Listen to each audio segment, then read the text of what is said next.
Instagram Storecore, a manifesto against avant basic home design by Squire. You know what it looks like, even if you don't know what it is. Bright yet non-aggressive colors, shiny plastics, checkerboard rugs, wannabe Matisse prints. It's playful without being childish, loud without being offensive, mismatched while being unified. It's often basic, mixed with Scandinavian design, mixed with a touch of the Memphis school. And it's the interior decorating style du jour of the internet. Most of the individual items that fill these rooms are nice and well designed. They aren't garish or even in particularly bad taste. But there is something, some aura evoked when this specific combination of products and styles fills a room that can only be considered in its entirety. Perhaps the best word is soulless. The type of soullessness of Blank Street Coffee and Florence Given and University Mental Health Awareness posters. Or, better yet, impotent.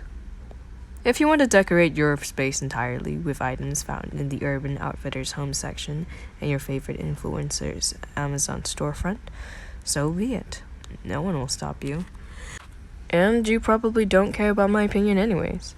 But I am of the personal belief that design is important beyond its ability to look nice in photographs.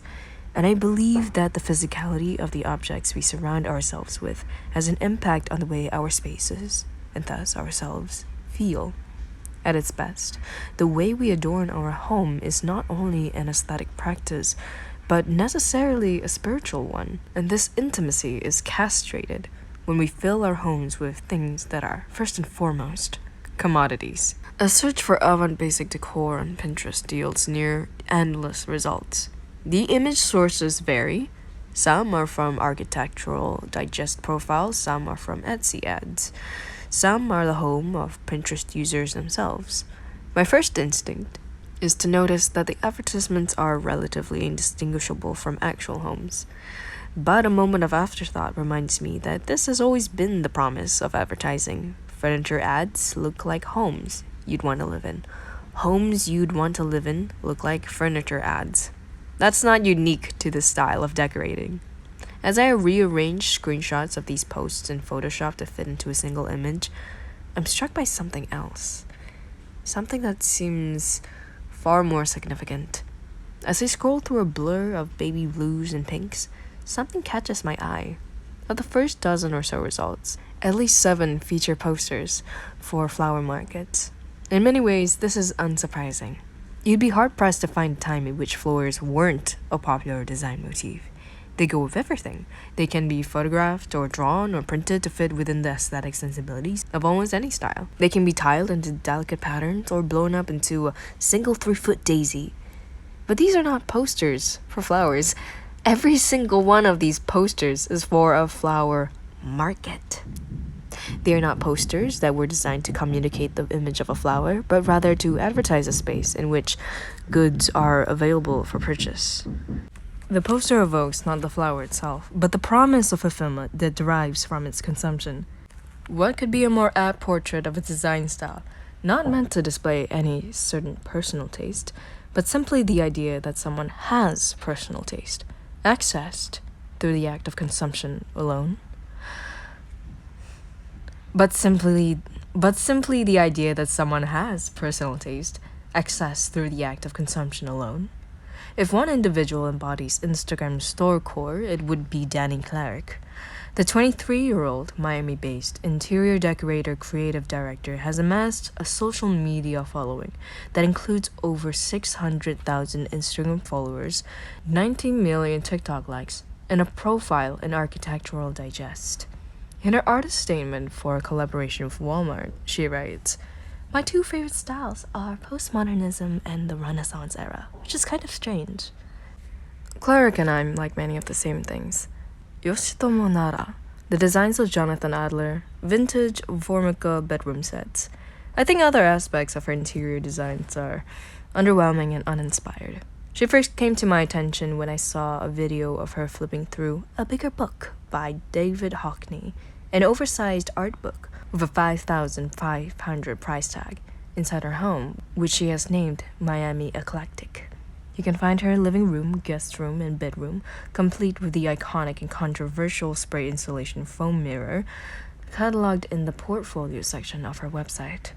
I think the most compelling aspect of Clary's oft-imitated aesthetic project lies not in the visual, but the literary. Her bookshelf. Most of the books in her home, at least the most prominently displayed ones, are art, photography, and design books. The two books in her bedroom display photographs of the English countryside and stills from Kubrick films, and a feature wall in the living room contains the work of Hockney, Bosch, Warhol, and the Bauhaus movement, and Emilio Pucci, among others. Only a few chapter books can be found in Miami Eclectic. Some sit on a small shelf in the guest bedroom. Some hide behind her cat's perch, and a stack of books can be found somewhere in the living room. Many of the books in one stack reappear in another. A few of them are vintage, meant as decor. Some are art books. I could identify 3 pieces of fiction. Turtles All the Way Down by John Green, Casual Vacancy by J.K. Rowling, and Get a Life, Chloe Brown by Talia Hibbert. The rest, comprising the overwhelming majority, are self-help books. Their titles include Hug Your Haters, Your Fully Charged Life, The Intelligent Investor, Wheat Belly, Lose the Wheat, Lose the Weight, and Find Your Path Back to Health, Unapologetically Ambitious, How to Survive Change You Didn't Ask For, and Outliers by Malcolm Gladwell. Clary's Amazon storefront offers a section called Books, which is subtitled Books I Love, mostly related to personal growth and success, and advertises 10 more self-help titles. To be clear, Clary doesn't need to be reading Dostoevsky and Derrida, and her value as a person has no bearing on how academic her bookshelf is. What her literary tastes reveal is the centrality of success, hustling, and influencing, not only in her personal life, but in her design philosophy, and the design philosophy of Instagram Storecore as a whole. Dani Cleric is not the most famous influencer in her family. The first time I saw a video of a then 22-year-old opening a 5,500 art book, I did what any nosy and bored person would do. I made a mad dash to the Google search bar for Dani Cleric's parents, before quickly finding what I was cynically expecting to see. Her father is Jürgen Cleric, who is, according to his own website, the most widely read business and human behavior influencer in the world.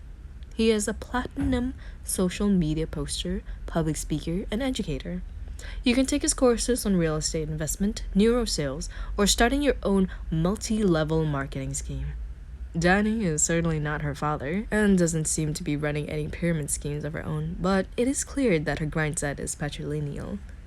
What is a successful home? In the digital age, a successful home is a home that photographs well. Engagement from those photographs leads to the acquisition of social currency, which becomes cash revenue, ad sales, sponsorships, gifting deals. To photograph well, a space needs to be well organized and balanced, a compositional strength that not everyone possesses. A space also needs to be distinct enough to hold market value, while universal enough to fit into market niche. It should be aspirational to the point that people want to look to it and at it as a point of inspiration, but not so luxurious that viewers become resentful or feel its inhibitor is out of touch. Instagram Storecore is pleasant and inoffensive and impersonal. There is gesturing towards art history in the form of Redbubble Matisse paints and unlicensed Keith Haring reproductions. But any depth or specificity is forsaken to maintain universality. Viewers can imitate the rooms they see on TikTok, Instagram, and Pinterest relatively inexpensively with items they find at Target or H&M Home, but crucially, they continue to aspire to the luxury feeling and social exchange value that comes with owning a certain vintage chair or an art book that costs as much as a used Subaru. Instagram Storecore is the friendly blankness of a cover letter, a polite smile from across the sweet green. Instagram Storecore is the girl boss answer to maximizing the profit value of your personal space. Each purchase promises a return on investment in the form of likes and shares. Instagram Storecore is an assertion of identity. It is put together but still fun, pristine without being uptight, as if the hard-working but clumsy rom-com protagonist of the early aughts became a style of home decor. Most importantly, Instagram store core is nothing at all. It isn't Memphis school design. It isn't Scandinavian minimalism. It isn't 90s teen bedroom maximalist kitsch. Clark describes this ahistority as postmodern, but there's a far more obvious and a far more true term I'd use: simulacra. Pastel pink checkerboards and astrology-themed prints aren't typically seen as the aesthetic of hustle culture, but maybe they should be. At its heart, the popularization of Instagram storecore reaffirms a growing sentiment in digital culture. Everyone is a content producer. Everything is content. And we should always be posting. Not only must our minds exist in a perpetual state of profit-seeking, but the physical space around us must also be an incubation, or, to use Clary's favorite self-help language, a manifestation of accumulation. I said I didn't care how other people decorate their homes, but really, that isn't true. The truth is that the coldness of these styles makes me a bit sad. My home is the place where I'm supposed to have my problems solved by a hot shower and a cup of tea. It is the place where I have decided I will burn ocean-scented wax melts because the smell reminds me of growing up in Maine. It is the place where I try my hardest not to think about CEO engagement and building a digital brand identity. If I want to worry, I get to worry about therapy-sized questions where at least there's some self-discovery at the end. I love when things are cohesive and well organized, and I am a big fan of my mustard yellow reading chair and the pillowcase with embroidered daisies on it. But most of all, I want the objects in my home to really genuinely remind me of love and laughter and compassion. Many of my favorite things in my home match my aesthetic sensibilities, built from my favorite films and novels and paintings. But even those that don't still match my moral and political sensibilities, which feels like a much truer cohesion. Charlie and I have a great big 55-year-old poster of Godard's Les Chinois in our living room, partly because we watched it on one of our first dates, and partly because I believe there is a special transient property in objects that hold history. There's this great big object in my home that other people, maybe people whose books I've read or films I watched, also saw before walking into a cinema screening that challenged their perceptions of politics and of filmmaking. In the living room, we have two Matchbox-style cars. One of a yellow 1970s Honda Civic, which looks an awful lot like a decade-old Honda Civic I've drawn across New England to meet countless friends and lovers. And another of a USPS car because I love love ladders and my local post office, and the inconvenient, aero-undynamic, and very adorable boxy shape of the trucks. In the bedroom, there's a painting of a mouse whose body is made from someone's thumbprint, and he's sitting in the corner and reading a copy of Sports Illustrated in a New York high-rise. I paid $20 for the painting at an estate sale I went to with Melchija in Saratoga Springs because it reminded me of my own pet rats, and it made me laugh. Every time I look at it, I get to thinking about how the person who made it probably came home from a class at the library or the community college and showed it to their daughter or husband or coworker, and they laughed too. If you zoom into photos of these spaces close enough, something will eventually disrupt their facade of unity. You might notice a patch of hair that came from a tuxedo cat, or a framed photo from a decade ago taken at Girl Scout camp, or a handmade birthday card from a friend, or a condensation ring on a glass table from a wine and cheese date night.